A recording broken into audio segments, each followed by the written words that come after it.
Nobert namulabyeko jjo navudde ku poliisi ssaawa nga 7:30 nga bamukkiriza wansi kusunsulamu emisango egyo gy'alina. Nabadde ngenze mugamba tutabaganye n'omuntu akuwawabidde so that tujjawo obutakkaanya buve mu komera. Mwayogeddeko n'eyamuwabidde? Asayogeddeko n'amuwabidde. Ate mmwe nga mwabazimu bapromota? Ffe bapromota ze nabaddeyo nganze omuntu ne bapromota abamu.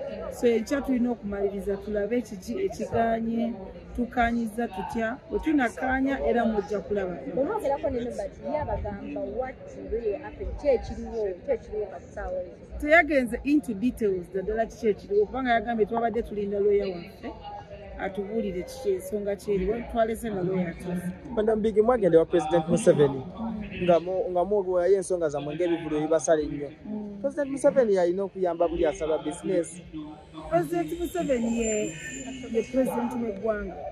President w'eggwanga si kuteekwa naye ayamba buli muntu oba kinoomu oba ekitongole oba abantu nga beggase wamu ngaffe abategesi betwegasse nti muzeeyi mu kifo ky'okwowola kubamanire nga ssente tubadde tusaba naawe otuwoleyo tuteeke mu ssaako. Abantu bagambye mbu wakaabiddeyo n'amaziga. Saakaabye. Amaziga gabadde gaaki? Saakaabye amaziga gabadde tegavudde gabadde gakunya na pulezidenti w'eggwanga obulumi bwe tulina nga bati. Obadde owulira nti otya okwogera mu maaso ga pulezidenti oba wayogedde kuba kumulaga bulumi bwo? Kyabadde kyanjawulo okubanga banzikiririzaamu abategesi ne bampa akazindala okwadressinga ensonga zaffe eri pulezidenti w'eggwanga. Si kyangu akazindala ako si kangu n'obudde ne panic. But twatuusiza ensonga zaffe naye n'azitunulamu.